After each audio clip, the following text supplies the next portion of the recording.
विवेचना judiciary academy, आपका लक्ष्य हमारा विश्वास।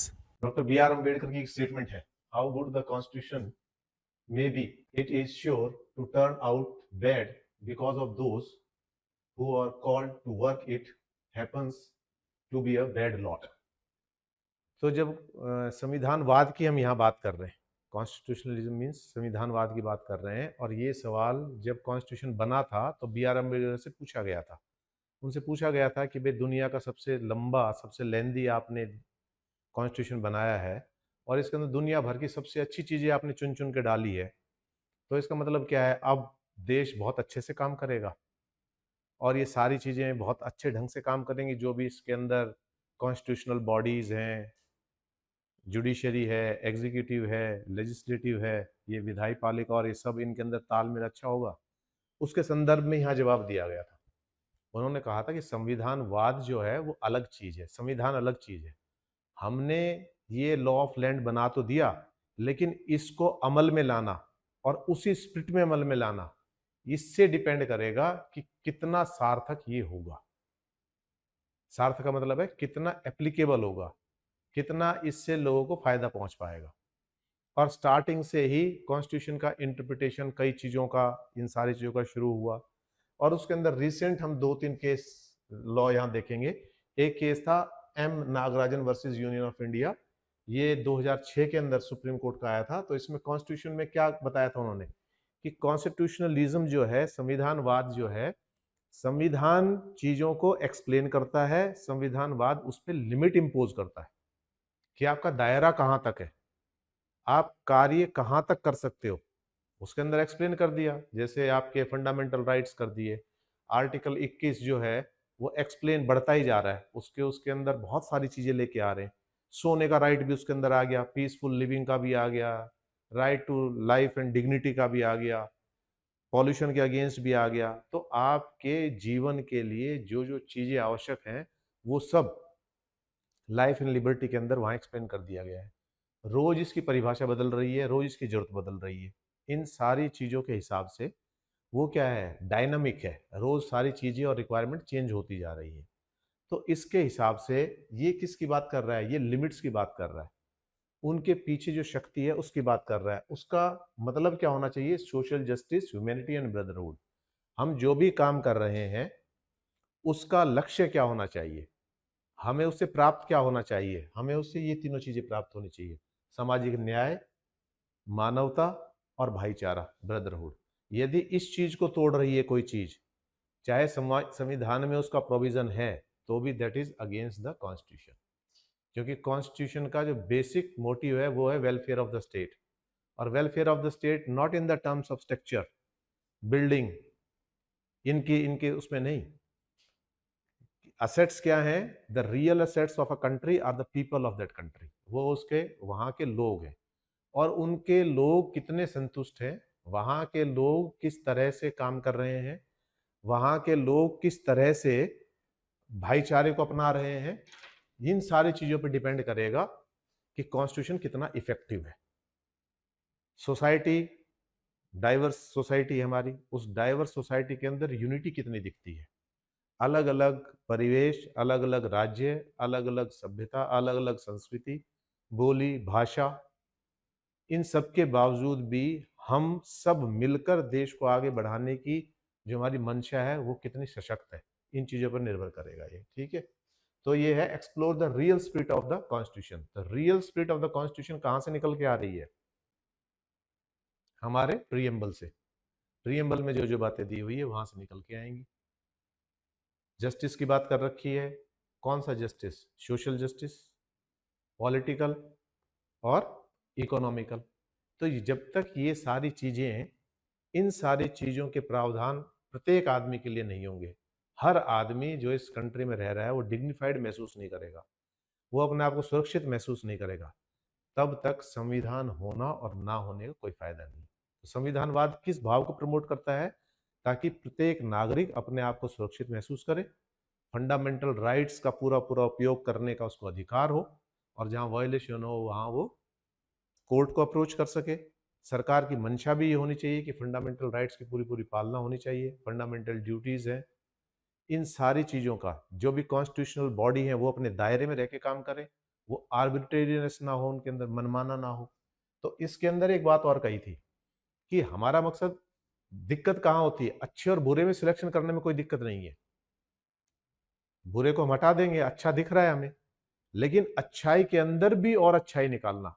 तो यहां एक स्टेटमेंट इसमें दी थी, supreme with in the supreme, अच्छे के अंदर भी और अच्छा निकालना, ये हमारा भाव होना चाहिए। तब हमारा जो कॉन्स्टिट्यूशन है, संविधानवाद है, वो किसकी ओर बढ़ेगा, देश को उन्नति की ओर लेके जाएगा, कि अच्छे में से भी और बेहतर क्या हो सकता है, बेहतर में से भी और बेहतरीन क्या निकल सकता है। यदि ये भाव रहेंगे तो ये आगे बढ़ेगा। ठीक है, यहां तक क्लियर। तो इसके अंदर एक दो जजमेंट्स और आए थे। तो जैसे एक था स्वर्ण Singh versus state of UP 1998 के अंदर, इसके अंदर क्या गया था कि नॉन आर्बिट्रेरीनेस की जितनी भी कॉन्स्टिट्यूशनल बॉडीज है, जैसे आपका इलेक्शन कमीशन ऑफ इंडिया है, यूपीएससी कंडक्ट कराती है, ये है, कैग है, ये बहुत सारी इतनी जो कॉन्स्टिट्यूशनल बॉडीज हैं, इनके भी एक लिमिट होनी चाहिए, इनकी शक्तियों का दुरुपयोग ना हो, इस बात का ध्यान रखना चाहिए। इसके बाद एक आईआर कोलू वर्सेस स्टेट ऑफ तमिलनाडु 2007 के अंदर था। इसके अंदर एसेंस ऑफ कॉन्स्टिट्यूशन क्या है कि समाज से ही निकल के आ रहा है, समाज की जरूरतें, समाज किस दिशा में जा रहा है, समाज को उन्नति के लिए किस दिशा में होना चाहिए, इसके लिए कौन से प्रयत्न होने चाहिए, दिस इज संविधानवाद। संविधान का मतलब ये नहीं है कि एक आपने सरकार चुन ली और सरकार ने काम करना शुरू कर दिया, लैंड बना दी, रोड बना दी, बिल्डिंग्स बना दी, कानून बना दिए, लेकिन रियल स्पिरिट में क्या है, रियल स्पिरिट में जब प्रत्येक व्यक्ति संतुष्ट नजर आता है तो संविधानवाद होता है। और इसी तरह से B R Kapoor versus state of Tamil Nadu, इसके अंदर दो बातें कही गई है। इसके अंदर क्या है, संविधानवाद क्या है, बहुत सारी जगह संविधान जो है that is silent upon some facts, वो उन चीजों को एक्सप्लेन नहीं करता। जैसे हंग असेंबली का हो गया, जैसे आपने महाराष्ट्र के अंदर देखा, महाराष्ट्र के अंदर जो सरकार बदली वो सारा देखा आपने। तो इन सारी चीज के अंदर गवर्नर है, राष्ट्रपति है, कैबिनेट है, प्राइम मिनिस्टर है, वो किस तरह से निर्णय लेता है, जिन चीजों पर संविधान पूरी तरह से स्पष्ट नहीं है, उन चीजों के जो निर्णय हैं वो किस आधार पर लिए जाते हैं, वो देश हित में लिए जाते हैं या पर्सनल बेनिफिट में लिए जाते हैं, पार्टी के हित में लिए जाते हैं, वो किसी पार्टी को ऑबलाइज करने के लिए लिए जाते हैं या सोसाइटी को एट लार्ज बेनिफिट पहुंचाने के लिए लिए जाते हैं। ये सारी चीजें आपके इसको निर्धारित करती है कि whether you are working under the spirit of constitutionalism और नॉट। ठीक है। और इसके अलावा दूसरा है डिस्क्रिशनरी पावर्स। कानून के अंदर एग्जीक्यूटिव्स को, जुडिशरी के पास और पार्लियामेंट के पास डिस्क्रिशनरी पावर्स बहुत ज्यादा है। डिस्क्रिशनरी पावर मीन्स उनको स्वतंत्रता दी गई है इन क्षेत्रों में स्वतंत्र रूप से काम करने की, लेकिन वो स्वतंत्र रूप से काम करने की जो डिस्क्रिशन है उसका उपयोग वो किस तरह से करते हैं, वो जनहित में करते हैं या नहीं करते। एक आदमी क्या रियल में वेलफेयर की नीयत से लोगों को फ्री की चीजें बांट रहा है, उनको जरूरत है मकान दे रहा है, स्कूटी वगैरह प्रोवाइड कराई जा रही है, मोबाइल्स प्रोवाइड कराए जा रहे हैं, 8,000 रुपये, 8,500 रुपये की बात हो रही है, कहीं 1,00,000 रुपए की बात हो रही है, कहीं 6,000 रुपये की बात हो रही है, ये क्यों दिया जा रहा है, क्या रियल सेंस में इसकी जरूरत है या उन लोगों को लालच देकर खुद पावर में आने के लिए किया जा रहा है। इन दोनों में डिफरेंशिएट करना बहुत जरूरी है और यही कॉन्स्टिट्यूशनलिज्म से निकलेगा। जब पार्टी अपने किसी भी any how by any means कोई भी पार्टी शासन में आना चाह रही है, उसके लिए चाहे हमारी फाइनेंशियल पोजीशन कैसी भी हो, डिग्रेड करे, हमें कोई परवाह नहीं है, हमें सिर्फ पावर में आना है, जब ये नीयत होती है तो it is a dent on constitution. तो ये संविधानवाद की भावना के विपरीत है। लेकिन जब कोई भी व्यक्ति, कोई भी पार्टी इस भाव को रखती है कि अल्टीमेट वेलफेयर ऑफ पीपल ये हमारा लक्ष्य है, ये हमारा गोल है, और इसके लिए चाहे पार्टी को लॉस हो, चाहे पार्टी सत्ता में आए चाहे ना आए, इस भाव को यदि हम लेके चलते हैं तो वो संविधानवाद के प्रति सही निष्ठा है। और दूसरी बात यह है कि अपोजिशन, जैसे क्योंकि पार्लियामेंट का ही हिस्सा है, 543 लोग चुन के पार्लियामेंट में आ रहे हैं और वही पार्लियामेंट के अंदर जो लोग हैं वो सारे देश हित के लिए चुने गए हैं। उनको मैंडेट मिला है, पब्लिक ने चुन के भेजा है, चाहे वो किसी पार्टी से हो, किसी दल से हो, चाहे इंडिविजुअल हो, उनके अंदर विश्वास जताया है, तो उनका फर्ज बनता है कि संविधान की पूरी पूरी रक्षा करें और संविधान के हिसाब से ही काम करें उसके अंदर। उनका यदि ये निश्चय हो जाता है कि केवल अपोजिशन के लिए अपोजिशन करना है, हमें केवल विरोध के लिए सरकार के किसी भी काम में अड़ंगा डालना है, यदि इस भाव से विपक्ष काम करेगा तो यह भावना भी सही नहीं है। विपक्ष अच्छे सुझाव दे, विपक्ष सरकार के ऊपर अंकुश का काम करे। यदि सरकार कुछ गलत कर रही है तो, अच्छा कर रही है तो सुप्रीम इन द सुप्रीम की जो भावना है कि इससे अच्छा और कैसे बनाया जा सकता है, तो विपक्ष यहाँ अपनी सलाह दे सकता है, विपक्ष यहाँ बहुत सार्थक भूमिका अदा कर सकता है। तो इस तरह से संविधानवाद जो है, संविधानवाद का जो कंसेप्ट है, यदि हम इसको समरी करें तो इसका मतलब क्या है कि रियल स्पिरिट के अंदर काम करना।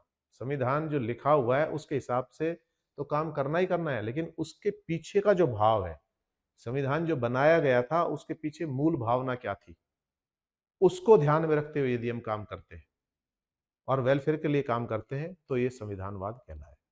ठीक है, क्लियर।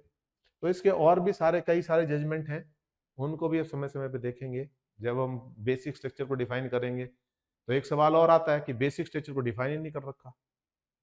बेसिक स्ट्रक्चर की बात तो की है जजमेंट के अंदर, लेकिन बेसिक स्ट्रक्चर है क्या, उसके अंदर क्या क्या चीजें आएंगी, तो वो डिफाइन नहीं की। क्यों नहीं की डिफाइन, सवाल ये उठता है। उनको भी डिफाइन कर सकते थे कि बेसिक स्ट्रक्चर में क्या माने, वो इसीलिए डिफाइन नहीं की कि बेसिक स्ट्रक्चर जो है वो समय के साथ बदलते रहते हैं, इसीलिए हमारे अमेंडमेंट्स हुए हैं। अमेंडमेंट का प्रोविजन भी इसलिए दे रखा है कि जरूरत के हिसाब से आप संविधान को बदलें। जब जब जरूरत पड़ेगी तो संविधान बदलना कोई गुनाह नहीं है, बदला भी गया है और बदला भी जाएगा, क्योंकि समय की जरूरतें अलग अलग होती हैं। तो यहाँ जो जिस चीज की हम बात कर रहे थे अभी बेसिक स्ट्रक्चर की, तो बेसिक स्ट्रक्चर के अंदर वो सारी चीजें आती हैं जो हमारी संविधान की मूल भावना को इंटैक्ट रखती है। और वो मूल भावना कहाँ से आती है, प्रियम्बल में उनका एक उदाहरण मिलता है। सामाजिक न्याय है, आर्थिक न्याय है, राजनीतिक न्याय है, फेथ है, बिलीफ है, अपॉर्चुनिटी है, डिग्निटी है, भाईचारा है, ठीक है, सोवरेनिटी है, ये सारी चीजें जो इंटैक्ट रखने की, तो जो सारी चीजें इनको पोषित करती हैं, इनको पल्लवित करती हैं, वो सारी चीजें बेसिक स्ट्रक्चर के अंदर आएगी, और जो इनके विपरीत काम करती है वो बेसिक स्ट्रक्चर से बाहर हो जाएगी। तो बेसिक स्ट्रक्चर के अंदर इसलिए डिफाइन नहीं किया, क्योंकि यदि हम डिफाइन कर देंगे तो फिर हम इतना ही मान लेंगे कि बेसिक स्ट्रक्चर यही है, लेकिन बेसिक स्ट्रक्चर को डिफाइन इसलिए नहीं किया जा सकता क्योंकि समाज की रिक्वायरमेंट समय समय पर बदलती रहती है, भावनाएं बदलती रहती हैं, समाज की जरूरतें बदलती रहती हैं, तो उसके हिसाब से अपने आप को अडेप्ट करके चलना और उन सारे कार्यों के अंदर इस बात का ध्यान रखना कि सामाजिक न्याय, faith, belief, opportunity, status, dignity, ये सारी हमारे जो सिटीजन्स हैं उनकी इंटैक्ट रहे, यूनिटी बनी रहे, ब्रदरहुड बना रहे। ये सारी चीज यदि बनी रहती है तो वो सारी चीजें किसके दायरे में आ जाएंगी, बेसिक स्ट्रक्चर के दायरे में आ जाएगी। और जो इन पे चोट करती हैं, जो इनको नुकसान पहुंचाती है, जो इनको डेंट करती है, वो सारी चीजें किसके बाहर आ जाएंगी, वो सारे इसके बेसिक स्ट्रक्चर के बाहर हो जाएंगी। बस सीधी सी बात है। तो बेसिक स्ट्रक्चर का मतलब ये है कि एक किसी भी देश की वो मूल चीजें, वो मूल भावनाएं जिनको इंटैक्ट रखने से देश उन्नति करता है, देश प्रोग्रेस करता है, देश के अंदर भाईचारा रहता है, वो सारी चीजें बेसिक स्ट्रक्चर में। विवेचना जुडिशरी एकेडमी, आपका लक्ष्य हमारा विश्वास।